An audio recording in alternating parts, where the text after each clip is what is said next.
అందరికీ నమస్కారం. ఈరోజు కథ ప్రేమ ఎంత మధురం పార్ట్ 45. నువ్వు నా ఆస్తి. ఇక స్టోరీకి వెళ్తే, దారి మధ్యలో కారు ఆగడంతో కిందకి దిగిన స్నేహను హఠాత్తుగా వచ్చిన బ్లాక్ డ్రెస్లోని నలుగురు వ్యక్తులు మత్తుమందు ఇచ్చి కిడ్నాప్ చేసి తీసుకువెళ్లారు. కాసేపటికి స్పృహలోకి వచ్చిన స్నేహ కళ్ళు తెచ్చి చూడగానే ఏదో రూమ్లో ఉన్నట్లు అర్థం చేసుకుంది. గది మొత్తం మసక వెలుతురుతో నిండు ఉంది. డిఫరెంట్ అట్మాస్ఫియర్గా అనిపించడంతో ఆమెకు తెలియకుండానే ముఖం చిట్లించింది. మత్తు అప్పుడే వదులుతూ ఉండడంతో కళ్ళు గట్టిగా మూసి తెరుస్తూ చుట్టూ చూసింది.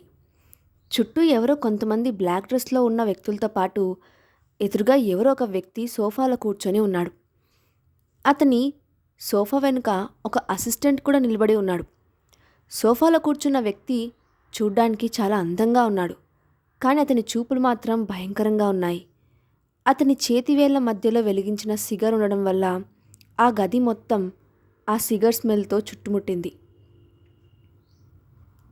స్నేహ అతన్ని సూటిగా చూస్తూ, ఎవరు నువ్వు? నన్నెందుకు కిడ్నాప్ చేశావు అని అడిగింది. అప్పుడు ఆ సోఫాలో ఉన్న వ్యక్తి చిన్నగా నవ్వి, కిడ్నాపా? నేను నిన్ను కిడ్నాప్ చేయలేదు అని అన్నాడు. ఆ మాటకు స్నేహ అతన్ని విచిత్రంగా చూస్తూ, ఇలా బలవంతంగా తీసుకురావడాన్ని కిడ్నాప్ చేయడం అనకుండా ఏమంటారు?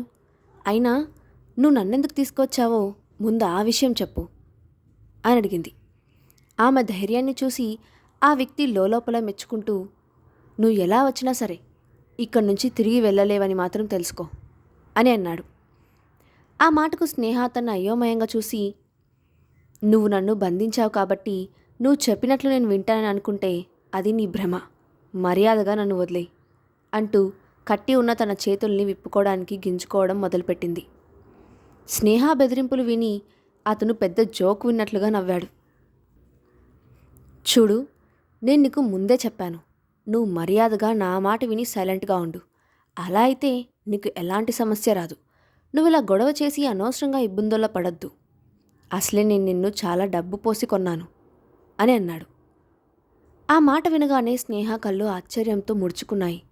దాంతో ఆమె, ఇప్పుడు నువ్వేమన్నావు? డబ్బు పోసి కొన్నావా? అంటే అర్థం ఏంటి? నువ్వు ఎవరికి డబ్బిచ్చావు అని హడావిడిగా ప్రశ్నలు వేసింది. అప్పుడు సోఫాలో కూర్చున్న వ్యక్తి తన వెనుక ఉన్న అసిస్టెంట్తో, ఇప్పుడు ఆమె సిచ్యువేషన్ ఏంటో ఆమెకు అర్థమయ్యేలా చెప్పు అని అన్నాడు. మసక వెలుతురులో ఉన్న అసిస్టెంట్ ముఖం స్పష్టంగా కనిపించడం లేదు. కానీ అతని మాటలు మాత్రం వినిపిస్తున్నాయి. అతను మాట్లాడుతూ, మిస్ స్నేహ, మిమ్మల్ని మీ నాన్న రంగనాథ్ ఈ క్లౌడ్ ప్యాలెస్ క్లబ్కి అమ్మేశారు. ఇప్పటికే ఆ డీలింగ్స్ అన్నీ పూర్తయ్యాయి. ఇక ఇక్కడి నుండి బయటకు వెళ్ళే హక్కు మీకు లేదు.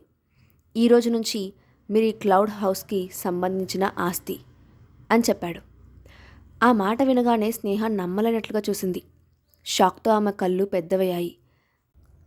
భవిష్యత్తు ఒక్కసారిగా కంపించిపోయింది. దాంతో ఆమె వణుకుతున్న గొంతుతో, ఏంటి, ఆ రంగనాథ్ నన్ను అమ్మేశాడా అని అడిగింది. అవును, కన్ఫర్మ్ చేశాడు అసిస్టెంట్. తన కన్న తండ్రి తనను ఒక క్లబ్ హౌస్కి అమ్మేశాడని తెలిసి ఆమె నమ్మలేకపోయింది. అది షాక్నా లేక నిరాశ అనేది ఆమెకు అర్థం కాలేదు. ఒక క్షణం పాటు ఆమెకు ప్రపంచం ఆగిపోయినట్లు అనిపించింది. కానీ ఆమె త్వరగా ఆ స్థితి నుండి తేరుకుంటూ వెంటనే వాళ్ళ వైపు చూసి, చూడండి, ఆ రంగనాథ్ అనే వ్యక్తితో నాకు ఎలాంటి సంబంధం లేదు. నేను ఇక్కడికి నా ఇష్ట ప్రకారం రాలేదు.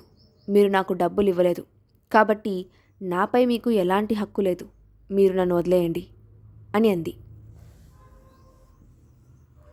అప్పుడు ఎదురుగా ఉన్న ఆ వ్యక్తి ఏం మాట్లాడకుండా తన చేతిలో ఉన్న సిగర్ను స్టైల్గా నోట్లో పెట్టి పొగను పీలుస్తున్నాడు. దాంతో స్నేహ తన గొంతును ఇంకొంచెం పెంచి, అసలు నన్ను నమ్మడానికి ఆ రంగనాథ్ ఎవరు? కొనడానికి మీరెవరు? ఇదంతా ఇల్లీగల్. నేను మీపై కోర్టులో కేసు వేస్తాను అని బెదిరించడం మొదలుపెట్టింది. ఆ మాట వినగానే ఎదురుగా ఉన్న వ్యక్తి ముఖంలో ఎగతాళితో కూడిన నవ్వు కనిపించింది. దాంతో అతను నిదానంగా నవ్వుతూ, ఈ క్లౌడ్ ప్యాలెస్లో ఈ అబ్బాయి చెప్పిందే చట్టం, చేసేదే న్యాయం అని అన్నాడు. అతని గొంతు వినగానే ఒక్కసారిగా గది మొత్తం తెలియని భయంకర వాతావరణం ఆవరించింది. అతను చెప్పింది విన్న స్నేహ కూడా షాక్లో ఉండిపోయింది.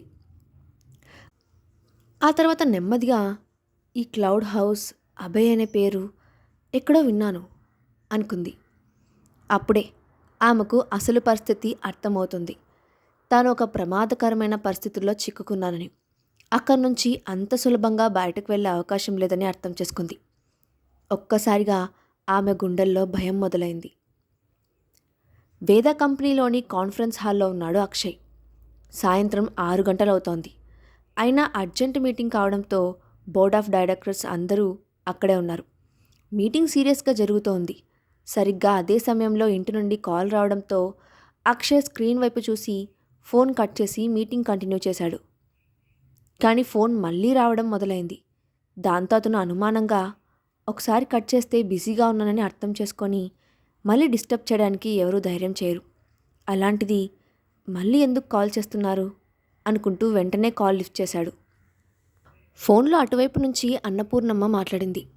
ఆమె చెప్పింది విని అతని కళ్ళు అనుమానంతో ముడుచుకున్నాయి. వెంటనే ఫోన్ డిస్కనెక్ట్ చేసి, "this meeting has been cancelled. I have to leave" అని చెప్పాడు. అక్షయ్ హఠాత్తుగా మీటింగ్ క్యాన్సిల్ చేయడం, అతని ముఖం ఇంతకుముందు ఎప్పుడూ లేనంత గంభీరంగా మారిపోవడంతో అక్కడి వాళ్ళు కూడా ఆశ్చర్యంతో ఒకరినొకరు చూసుకున్నారు. కానీ ఎవరూ అతన్ని ప్రశ్నించే సాహసం చేయలేదు. పైగా అతను మీటింగ్ నుండి బయటకు వెళ్ళడం ఇన్ని సంవత్సరాల్లో వాళ్ళు ఎప్పుడూ చూడలేదు. అందుకే వాళ్ళకి ఈరోజు అక్షయ్ ప్రవర్తన వింతగా అనిపించింది. కారులో కూర్చున్న అక్షయ్, "త్వరగా ఇంటికి పోనివ్వు" అని డ్రైవర్తో చెప్పాడు. అక్షయ్ ముఖంలో సీరియస్నెస్ చూసిన డ్రైవర్ కార్ను హైదరాబాద్ రోడ్లపై పరుగులు పెట్టించాడు. 10 నిమిషాల్లో కార్ విల్లా ముందు ఆగింది. అక్షయ్ వెంటనే డోర్ తీసుకొని బయటకు దిగి హడావిడిగా ఇంట్లోకి వెళ్ళాడు. అతన్ని చూడగానే యువన్ పరిగెత్తుకుంటూ వెళ్ళి, "డాడీ, నాకు మమ్మీ కావాలి" అని అడిగాడు. అక్షయ్ వెంటనే యువన్ను ఎత్తుకొని అన్నపూర్ణమ్మను చూసి, "అసలేం జరిగిందో త్వరగా చెప్పండి.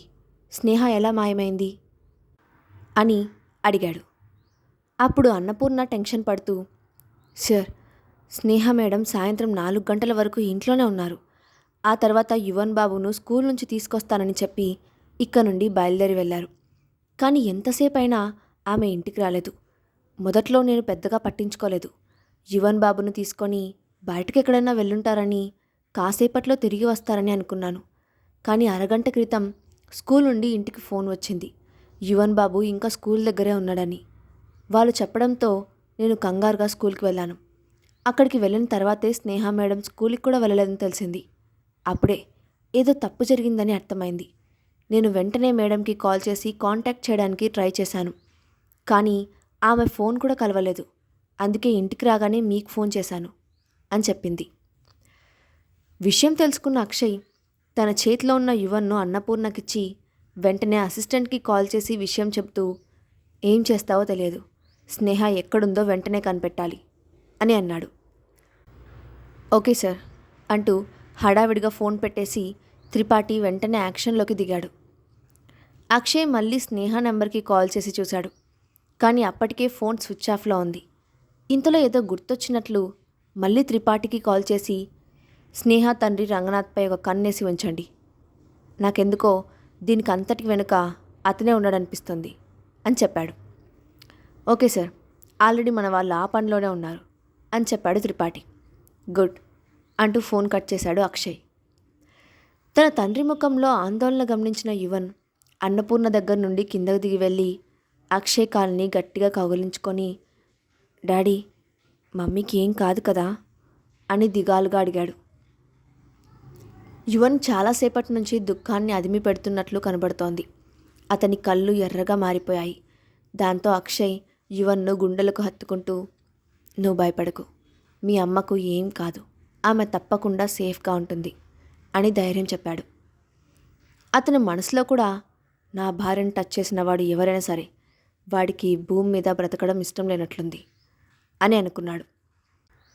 మళ్ళీ ఏదో ఆలోచిస్తూ స్నేహ ఆర్టిస్ట్ కరణ్ నెంబర్ను ఫార్వర్డ్ చేయమని త్రిపాఠికి మెసేజ్ చేశాడు. 2 నిమిషాల్లో కరణ్ నెంబర్ అక్షయ్ ఫోన్లో మెసేజ్ రూపంలో వచ్చింది. వెంటనే కరణ్కి కాల్ చేశాడు అక్షయ్. అప్పుడే హాస్పిటల్లో ఉన్న కవితను చూడ్డానికి వెళ్ళిన కరణ్ తన ఫోన్ రింగ్ అవడంతో కాల్ లిఫ్ట్ చేసి, "హలో, ఎవరు?" అని అడిగాడు. నేనెవరో మీకు తెలియాల్సిన అవసరం లేదు. నీకు స్నేహ ఎక్కడుందో తెలుసా అని అడిగాడు అక్షయ్. స్నేహ పేరు వినగానే కరణ్ అలర్ట్ అయ్యాడు. అవతల వైపు మాట్లాడుతున్న వ్యక్తి గొంతులో ఏదో ఆందోళన ఉన్నట్లు కూడా గమనించాడు. దాంతో అతను, మేడం ఈరోజు ఆఫీస్కి రాలేదు, నేను ఉదయం నుండి మేడంను చూడలేదు అని చెప్పి, అసలేం జరిగింది అని అడుగుతూ ఉండగానే అతని ఫోన్ డిస్కనెక్ట్ అయిపోయింది.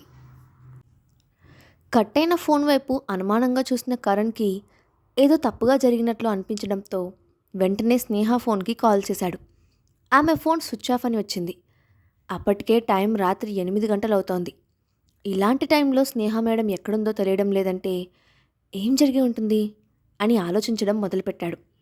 కానీ అతనికున్న సర్కిల్ చిన్నది కావడం, బయట వాళ్ళతో ఎక్కువ కాంటాక్ట్స్ లేకపోవడంతో అతను బాధపడడం, టెన్షన్ పడడం తప్ప మరేం చేయలేకపోయాడు.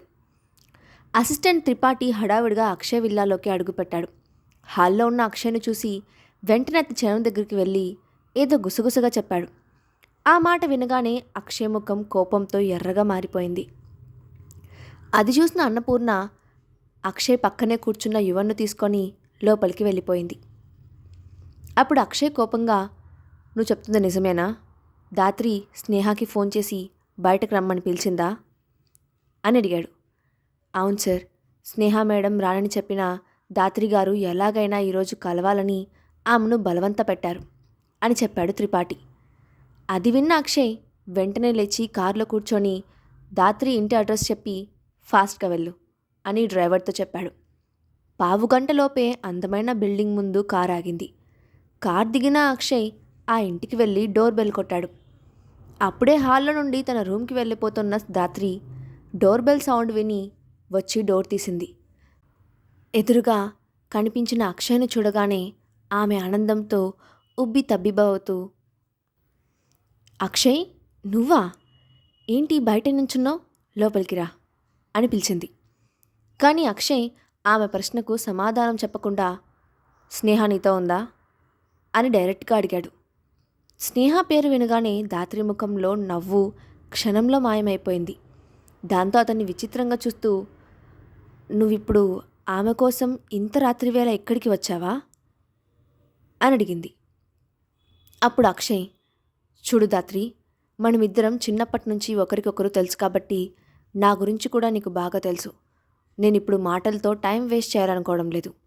స్నేహ నీ దగ్గర ఉండుంటే ఆమెను త్వరగా విడిచిపెట్టడం మంచిది అని అన్నాడు.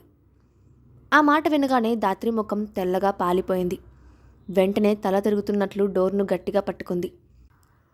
అక్షయ్ తనను అనుమానించడం ఆమెకు బాధగా అనిపించింది. దాంతో ఆమె నిదానంగా నోరు తెరిచి, అక్షయ్, నువ్వేం మాట్లాడుతున్నావో నాకు అర్థం కావడం లేదు. స్నేహ ఇక్కడెందుకుంటుంది అని అడిగింది. అక్షయ్ ఆమె బాధను పట్టించుకోకుండా, దాత్రి, నువ్వు నన్ను మాటలతో మభ్యపెట్టాలని చూడకు. ఈరోజు నువ్వు స్నేహకి ఫోన్ చేసి కలవడానికి రమ్మని అడిగావు కదా అని సూటిగా అడిగాడు. అక్షయ్ తనను నిలదీస్తున్నాడన్న నిజాన్ని ధాత్రి ఇంకా జీర్ణించుకోలేకపోవడంతో ఆమె అతని ప్రశ్నకు ఏం సమాధానం చెప్పకుండా షాక్తో అతని కళ్ళల్లోకి చూస్తూ ఉండిపోయింది. ఆ సైలెన్స్ అక్షయ్కి చిరాగ్గా అనిపించడంతో వెంటనే ఆమె భుజాలు పట్టుకొని గట్టిగా కదుపుతూ, దాత్రి, నువ్వు త్వరగా ఆమె ఎక్కడుందో చెప్పు, లేదంటే మన ఇద్దరి మధ్య ఉన్న ఫ్రెండ్షిప్ని కూడా నేను మర్చిపోతాను అని బెదిరించాడు. అక్షయ్ ప్రవర్తన చూసి దాత్రి మైండ్ బ్లాక్ అయింది. ఇన్ని రోజుల్లో అక్షయ్ ఎప్పుడూ ఒక అమ్మాయి గురించి అంత కంగారు పడడం ఆమె చూడలేదు. ఇప్పుడు కేవలం ఆ స్నేహ కోసం నాతోనే రూడ్గా ప్రవర్తిస్తున్నాడు అని అనుకుంటూ నిరాశగా ఊపిరి పీల్చుకొని, అక్షయ్, నన్ను నమ్ము, నేను నిజంగా స్నేహను దాచిపెట్టలేదు. నువ్వు చెప్పింది నిజమే. నేను ఆమెను కలవాలని కాల్ చేశాను, కానీ ఆమె నా దగ్గరకు రాలేదు అని చెప్పింది. అప్పటికే ఆమె కళ్ళ చివరి నుండి కన్నీళ్లు జారిపోతున్నాయి. ఆమె చూపులు అక్షయ్ వైపు నిస్సహాయంగా చూస్తుండిపోయాయి. ఆమె మనసులో మనోవేదనను చెప్పడానికి మాటలు లేనట్లుగా ఉండిపోయింది దాత్రి. ఆమె తనకు అబద్ధం చెప్పే ధైర్యం చేయడం లేదని తెలిసినా కూడా స్నేహ విషయంలో ఎలాంటి ఛాన్స్ తీసుకోవడానికి సిద్ధంగా లేడు అక్షయ్. దాంతో దాత్రిని సూటిగా చూస్తూ, దాత్రి, నువ్వు ఈ విషయంలో అబద్ధం చెబితే ఏం జరుగుతుందో కూడా నువ్వు అస్సలు ఊహించలేవు అని చెప్పి ఆమెను వదిలేసి అక్క నుండి వెనక్కి తిరిగి చూడకుండా వెళ్ళిపోయాడు. వెళ్ళిపోతున్న అక్షయ్ను కన్నీళ్లతో చూస్తోంది ధాత్రి. అంతలోనే ఆమె మనసులో చిన్నగా కోపం మొదలైంది. కేవలం ఆ స్నేహ కోసం అక్షయ్ నన్ను అనుమానించి అవమానించాడు అనుకుంటూ పిడికిలతో డోర్పై గట్టిగా కొట్టింది. స్నేహ కిడ్నాప్ గురించి అసలు నిజాన్ని అక్షయ్ తెలుసుకోగలడా? క్లబ్ హౌస్తో చిక్కుకున్న స్నేహ పరిస్థితి ఏంటి? నెక్స్ట్ పార్ట్లో చూద్దాం. ఈ స్టోరీ అప్డేట్ ఎలా ఉందో కింద కామెంట్ బాక్స్లో మీ ఒపీనియన్ని షేర్ చేయండి. And sorry for the late updates. ఇకపై నుంచి లేట్ అప్డేట్స్ ఇవ్వను. డైలీ 2 పార్ట్స్ ఇవ్వడానికి ట్రై చేస్తాను. Thanks for watching.